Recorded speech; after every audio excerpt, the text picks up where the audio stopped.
आप लोगों को मालूम है पूरे कर्नाटका स्टेट के अंदर डेंगू जो है बहुत खराब फैलने को जा रहा है।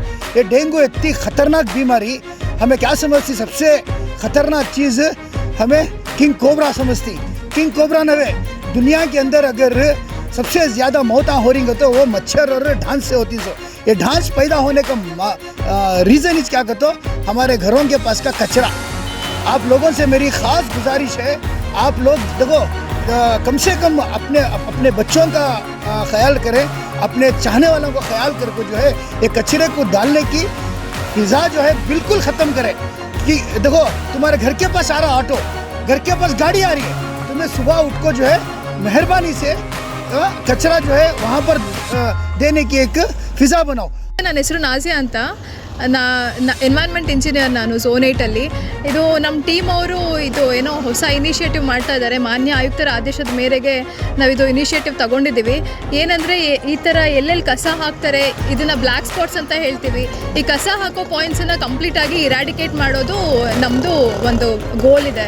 ಈ ದಿನ ಮೈಸೂರಿನ ರಾಜೀವ್ ನಗರದ ಪ್ರಮುಖ ಎಲ್ಲೆಲ್ಲಿ ಕಸಗಳು ಹೆಚ್ಚಾಗಿ ಬೀಳ್ತದೆ ಅಂಥ ಸ್ಥಳಗಳನ್ನ ಪಾಯಿಂಟ್ಔಟ್ ಮಾಡಿ ಆ ಸ್ಥಳಗಳಲ್ಲಿ ನಾವು ಈ ರೀತಿ ಬ್ಯಾರಿಗೇಡ್ಗಳು ಹಾಕಿ ಜೊತೆಗೆ ಈ ರೀತಿ ಟೇಪ್ ಕಟ್ಟಿ ಕಸ ಹಾಕಬಾರ್ದನ್ನೋ ಒಂದು ಜಾಗೃತಿನ ಮೂಡಿಸ್ತಾ ಇದ್ದೀವಿ. ಇದಕ್ಕೆ ಕಾರಣ ಏನಂತಂದರೆ ನಮ್ಮ ಸಾರ್ವಜನಿಕ ಬಂಧುಗಳು ಮನೆ ಹತ್ರ ಪೌರ ಕಾರ್ಮಿಕರು ಬಂದರೂ ಕೂಡ ಕಸ ಕೊಡಲ್ಲ, ಅವರ ಟೈಮ್ಗೆ ನಾವು ಹೋಗಲ್ಲ ಅನ್ನೋ ಆರೋಪ ಇದೆ. ಅಂದರೆ ನಾವು ಬೆಳಿಗ್ಗೆ 6 ಗಂಟೆಯಿಂದ 2 ಗಂಟೆ ನಮ್ಮ ಕೆಲಸದ ಸಮಯ ಇರ್ತದೆ. ಆ ಸಮಯದಲ್ಲಿ ನಾವು ಅವ್ರ ಮನೆ ಹತ್ರ ಹೋಗ್ತಾ ಇರ್ತೀವಿ.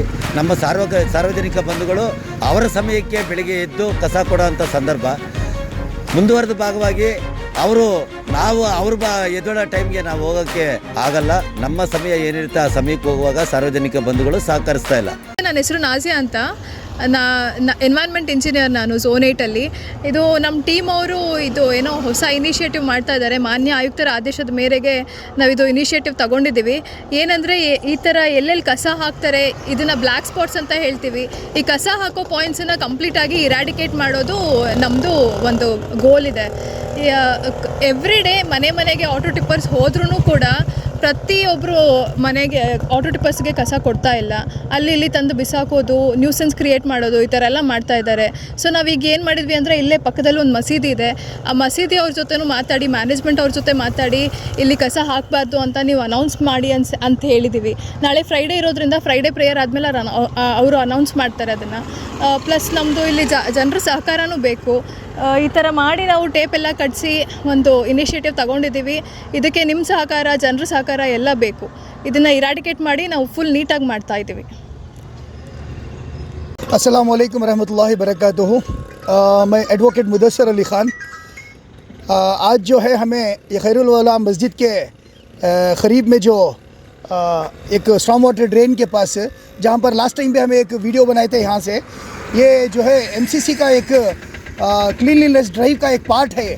हमारे एमसीसी के कमिश्नर जो अशद साहब हैं, उनके डायरेक्शन के ऊपर जो है आज ज़ोन 8 के एनवायरनमेंट इंजीनियर मिसेस नाजिया और मेरे साथ हेल्थ इंस्पेक्टर मंजूनाथ और उनके साथ साथ हमारे कॉन्ट्रैक्टर एमसीसी के कॉन्ट्रैक्टर मिस्टर राचप्पा और साथ में जो है मेरे एडवोकेट मुज़क्किर अली ख़ान भी जो है मेरा साथ आज यहाँ पर है। असल क्या है बोले तो आप लोगों को मालूम है ये एक क्लीनलीनेस ड्राइव का पार्ट, तो इसके ये जो क्लीनलीनेस ड्राइव के पार्ट के अंदर कॉरपोरेशन कमिश्नर का क्या एक रिक्वेस्ट और डायरेक्शन है कि तो ये जो कचरा जो है, कचरे को जो डिस्पोज करने का तरीक़ा जो है हमें बिल्कुल भी शुरू से एक अवेयरनेस में नहीं है हमारे, हमें उसे फॉलो नहीं कर रही। कचरा जो है घर से जो है उसे सेग्रीगेट करना, तो उसे अलग करना, कच्चा और सूखा कचरे को जो है अलग अलग कर को, अगर तुम्हें जो व्हीकल जो ऑटो आता है आपके पास, एक टाटा एस की, एक ऑटो की, जो भी आता है तुम्हारे घर के पास, उसे वांच देना तुम्हें। ये काम जो है हमारे एरियाज़ के अंदर नहीं हो रहा है।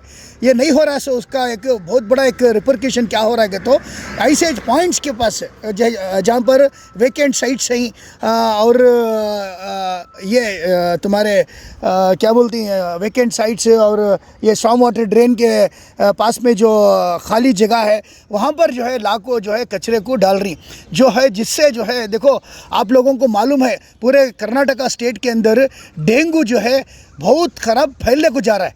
ये डेंगू इतनी ख़तरनाक बीमारी हमें क्या समझती, सबसे ख़तरनाक चीज़ हमें किंग कोबरा समझती। किंग कोबरा नवे दुनिया के अंदर अगर सबसे ज़्यादा मौतें हो रही हैं तो वो मच्छर और ढांस से होती सो। ये ढांस पैदा होने का रीज़न इस क्या कहते हो, हमारे घरों के पास का कचरा। आप लोगों से मेरी ख़ास गुजारिश है, आप लोग देखो कम से कम अपने बच्चों का ख्याल करें, अपने चाहने वालों का ख्याल करके जो है ये कचरे को डालने की फ़िज़ा जो है बिल्कुल ख़त्म करें। कि देखो तुम्हारे घर के पास आ रहा ऑटो, घर के पास गाड़ी आ रही है, तुम्हें सुबह उठ को जो है मेहरबानी से कचरा जो है वहाँ पर देने की एक फ़िज़ा बनाओ। और उसके साथ साथ जो है आपके घरों के पास अगर पुराने टायर्स और ये नारियल के चुप्पे, इसके अंदर भी क्या है, आप देखो बारिश के दिना में इसके अंदर पानी रुक जाता है। पानी रुक गया तो वहाँ पर मच्छर और ढांस जो है ब्रीडिंग कर को ये जो है डेंगू फैलने का बहुत ख़तरनाक एक रीज़न है। तो आप लोगों से मेरी आजिज़ाना गुजारिश है कि आप लोग ऐसी फ़िज़ा मत बनाएं। देखो अभी जो क्लीनलीनेस ड्राइव का पार्ट क्या कहते हो, कॉरपोरेशन कमिश्नर साहब जो ही डायरेक्शन देखो ही वहाँ पर जहाँ पर खाली वेकेंट सेंटर के ऊपर जो कचरा डाल रही वहाँ पर ये जो है देखो आप दिखाओ यहाँ पर बोर्ड्स, ये तो देख रही, ये एक अवेयरनेस के बोर्ड्स और ये बैरिकेड, ये जो प्लास्टिक का जो बैरिकेड जो डाल रही है ये एक इसके ऊपर आप पढ़ सकती वर्क इन प्रोग्रेस डेंजर कर को है। ये क्या वास्ते डाली सको तो इस जगह में कचरा नको डालें दे कर को। तो मेहरबानी से आप इस चीज़ को फॉलो करो और ये अपने पड़ोस में रिश्तेदारों को भी सबको ये अवेयरनेस स्प्रेड करो। अस्सलाम वालेकुम रहमतुल्लाहि वबरकातुहू। ನಾನು ರಾಚಯ್ಯ ಅಂತೇಳಿ, ರಾಚಯ್ಯ CR, ವಾರ್ಡ್ ನಂಬರ್ 10 ಮೇಸ್ತ್ರಿ ಆಗಿದ್ದೀನಿ. ನಮ್ಮ ಈ ವಾರ್ಡಿಗೆ ಪರಿಸರ ಅಭಿಯಂತರಾಗಿ ನಜೀರ್ ಮೇಡಮ್ ಅವರಿದ್ದಾರೆ, ನಮ್ಮ ಜೊತೆಗೆ ಇದ್ದಾರೆ. ಜೊತೆಗೆ Manjunath sir, DK Manjunath sir ಅವರು ನಮ್ಮ ಹೆಲ್ತ್ ಇನ್ಸ್ಪೆಕ್ಟ್ರು, ಮತ್ತು ನಮ್ಮ ಈ ಭಾಗದ ಸೋಷಲ್ ಸರ್ವೀಸರು ಮತ್ತು ವಕೀಲರಾದಂಥ ಪ್ರಖ್ಯಾತ ವಕೀಲರಾದಂಥ ಮಧು ಸರ್, ಅಲಿ ಸರ್ ಕೂಡ ನಮ್ಮ ಜೊತೆಗಿದ್ದಾರೆ, ಮತ್ತು ನಮ್ಮ ಪೌರ ಕಾರ್ಮಿಕರು. ಈ ದಿನ ನಮ್ಮ ಮೈಸೂರು ನಗರದಲ್ಲಿ ಮಾನ್ಯ ಆಯುಕ್ತರ ಆದೇಶ, ಆರೋಗ್ಯ ಅಧಿಕಾರಿಗಳ ಆದೇಶ, ಜೊತೆಗೆ ನಮ್ಮ ವಲಯ ಆಯುಕ್ತರ ಆದೇಶದ ಮೇರೆಗೆ ಈ ದಿನ ಮೈಸೂರಿನ ರಾಜೀವ್ ನಗರದ ಪ್ರಮುಖ ಎಲ್ಲೆಲ್ಲಿ ಕಸಗಳು ಹೆಚ್ಚಾಗಿ ಬೀಳ್ತದೆ ಅಂಥ ಸ್ಥಳಗಳನ್ನ ಪಾಯಿಂಟ್ಔಟ್ ಮಾಡಿ ಆ ಸ್ಥಳಗಳಲ್ಲಿ ನಾವು ಈ ರೀತಿ ಬ್ಯಾರಿಗೇಡ್ಗಳು ಹಾಕಿ, ಜೊತೆಗೆ ಈ ರೀತಿ ಟೇಪ್ ಕಟ್ಟಿ ಕಸ ಹಾಕ್ಬಾರ್ದನ್ನೋ ಒಂದು ಜಾಗೃತಿನ ಮೂಡಿಸ್ತಾ ಇದ್ದೀವಿ. ಇದಕ್ಕೆ ಕಾರಣ ಏನಂತಂದರೆ, ನಮ್ಮ ಸಾರ್ವಜನಿಕ ಬಂಧುಗಳು ಮನೆ ಹತ್ರ ಪೌರ ಕಾರ್ಮಿಕರು ಬಂದರೂ ಕೂಡ ಕಸ ಕೊಡಲ್ಲ, ಅವರ ಟೈಮ್ಗೆ ನಾವು ಹೋಗಲ್ಲ ಅನ್ನೋ ಆರೋಪ ಇದೆ. ಅಂದರೆ ನಾವು ಬೆಳಿಗ್ಗೆ 6 ಗಂಟೆಯಿಂದ 2 ಗಂಟೆ ಗಂಟ ನಮ್ಮ ಕೆಲಸದ ಸಮಯ ಇರ್ತದೆ. ಆ ಸಮಯದಲ್ಲಿ ನಾವು ಅವ್ರ ಮನೆ ಹತ್ರ ಹೋಗ್ತಾ ಇರ್ತೀವಿ. ನಮ್ಮ ಸಾರ್ವಜನಿಕ ಬಂಧುಗಳು ಅವರ ಸಮಯಕ್ಕೆ ಬೆಳಿಗ್ಗೆ ಎದ್ದು ಕಸ ಕೊಡೋ ಅಂಥ ಸಂದರ್ಭ ಮುಂದುವರೆದ ಭಾಗವಾಗಿ ನಾವು ಎದ್ದೋಳೋ ಟೈಮ್ಗೆ ನಾವು ಹೋಗೋಕ್ಕೆ ಆಗಲ್ಲ. ನಮ್ಮ ಸಮಯ ಏನಿರುತ್ತೆ ಆ ಸಮಯಕ್ಕೆ ಹೋಗುವಾಗ ಸಾರ್ವಜನಿಕ ಬಂಧುಗಳು ಸಹಕರಿಸ್ತಾ ಇಲ್ಲ. ಯಾರು ಸಹಕರಿಸಲ್ಲ ಅಂಥ ಬಂಧುಗಳು ತಂದು ಈ ರಸ್ತೆಗೆ ಹಾಕ್ತಾರೆ. ಇದಕ್ಕಾಗಿ ನಮ್ಮ ಮೈಸೂರು ಮಹಾನಗರ ಪಾಲಿಕೆ ಕಟ್ಟುನಿಟ್ಟಿನ ಕ್ರಮ ಕೈಗೊಂಡು ಯಾರು ರಸ್ತೆಯಲ್ಲಿ ಆದಿ ಬೀದಿಲಿ ಕಸ ಹಾಕ್ತಾರೆ ಅವರಿಗೆ 500 ರೂಪಾಯಿ ದಂಡ ಮೊದಲನೇ ಹಂತ, 2ನೇ ಹಂತಕ್ಕೆ 1,000 ರೂಪಾಯಿ, 3ನೇ ಹಂತಕ್ಕೆ 5,000 ರೂಪಾಯಿಗಳ ದಂಡನ ವಿಧಿಸೋದಕ್ಕೆ ಒಂದು ನಮ್ಮ ಪೌರಾಡಳಿತ ಸಚಿವಾಲಯ ತೀರ್ಮಾನ ಮಾಡಿದೆ.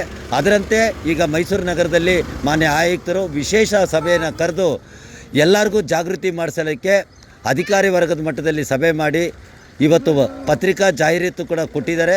ನಮ್ಮ ಸಾರ್ವಜನಿಕರು ಇದನ್ನು ಎಚ್ಚೆತ್ತುಕೊಳ್ತಾ ಇಲ್ಲ. ಅದಕ್ಕೋಸ್ಕರ ಮತ್ತೊಮ್ಮೆ ಮಹಾನಗರ ಪಾಲಿಕೆಯ ಒಂದು ತಂಡ ಈ ರೀತಿ ಆ ವಾರ್ಡ್ಗೆ, ಮೈಸೂರು ನಗರದಲ್ಲಿ 65 ವಾರ್ಡ್ ಇದೆ, 65 ವಾರ್ಡಲ್ಲಿರೋ ಪೌರ ಕಾರ್ಮಿಕ ಬಂಧುಗಳು, ಮೇಸ್ತ್ರಿಗಳು, ಎನ್ವೈರ್ನ್ಮೆಂಟ್ ಇಂಜಿನಿಯರ್ಗಳು ಮತ್ತು ಹೆಲ್ತ್ ಇನ್ಸ್ಪೆಕ್ಟರ್ಗಳು ಎಲ್ಲರೂ ಕೂಡ ಕ್ರೋಢೀಕರಿಸಿ ಈ ರೀತಿ ಕೆಲಸ ಮಾಡ್ತಾಯಿದ್ದೀವಿ. ಇದ್ರ ಉದ್ದೇಶ ಸ್ವಚ್ಛ ಭಾರತ ಆಗಬೇಕು. ನಮ್ಮ ಸ್ವಚ್ಛ ಭಾರತ ಟೀಮ್ ಏನು ಮಾಡ್ತಾಯಿದೆ, ಪ್ರತಿ ವರ್ಷ ನಮ್ಮ ನಗರಾಭಿವೃದ್ಧಿ ಇಲಾಖೆ ವತಿಯಿಂದ ಸ್ವಚ್ಛ ಭಾರತ ಟೀಮ್ ಬರ್ತದೆ. ಆ ಸಂದರ್ಭಕ್ಕೆ 2015ರಲ್ಲಿ ಪ್ರಪ್ರಥಮ ಬಾರಿಗೆ ಮೈಸೂರು ನಗರಕ್ಕೆ ಸ್ವಚ್ಛ ಭಾರತದಲ್ಲಿ ನಂಬರ್ 1 ಬಂದಿತ್ತು. ಅದಾದ ನಂತರ 10 ವರ್ಷಕ್ಕೆ, ಅಂದರೆ ಇವತ್ತು 24, 2024ಕ್ಕೆ ಮೈಸೂರು ನಗರ ಇನ್ನೂ ಕೂಡ ಸ್ವಚ್ಛ ನಗರ ಆಗಲಿಲ್ಲ. ಕಾರಣ ಏನಂತಂದರೆ ಇಲ್ಲಿ ಸಾರ್ವಜನಿಕರು ನಮಗೆ ಸಹಕರಿಸ್ತಾ ಇಲ್ಲ. ಈ ಒಂದು ನೋವಿಂದ ನಾವು ಈ ಎಲ್ಲ ಮಾಧ್ಯಮಗಳನ್ನ ಮಾಡಲಿಕ್ಕೆ ಪ್ರಯತ್ನ ಪಡ್ತಾಯಿದ್ದೀವಿ. ಈ ಪ್ರಯತ್ನಕ್ಕೆ ನಮ್ಮ ಸಾರ್ವಜನಿಕರು ಹೆಚ್ಚಾಗಿ ಸಹಕರಿಸಿದ್ದೇ ಆದರೆ ಮತ್ತೊಮ್ಮೆ ಮೈಸೂರು ನಗರ ನಂಬರ್ 1 ಆಗೋದ್ರಲ್ಲಿ ಸಂಶಯನೇ ಇಲ್ಲ. ಹಾಗಾಗಿ ನಾವು ಮತ್ತೊಮ್ಮೆ ಕೇಳ್ಕೊಳ್ತಾ ಇದ್ದೀವಿ ಮೈಸೂರು ಮಹಾನಗರ ಪಾಲಿಕೆಯಿಂದ ಸಾರ್ವಜನಿಕರು ನಮ್ಮೊಂದಿಗೆ ಸಹಕರಿಸಿ, ಪೌರ ಕಾರ್ಮಿಕರಂದರೆ ಸಹಕರಿಸಿ, ಯಾರೂ ಕೂಡ ತಮ್ಮ ಕಸನ ಮನೆಯಿಂದ ಹೊರಗಡೆ ಎಸೆಯದೆ ಖಾಲಿ ಜಾಗಕ್ಕೆ ಎಸೆಯದೆ ಹಸಿ ಕಸ ಮತ್ತು ಒಣ ಕಸನ ಬೇರ್ಪಡಿಸಿ ನಮ್ಮ ಪೌರ ಕಾರ್ಮಿಕರಿಗೆ ನೀಡಬೇಕಾಗಿ ಮತ್ತೊಮ್ಮೆ ನಾನು ಕೇಳ್ಕೊಳ್ತಾ ಇದ್ದೀನಿ. ಜೈ ಭೀಮ್.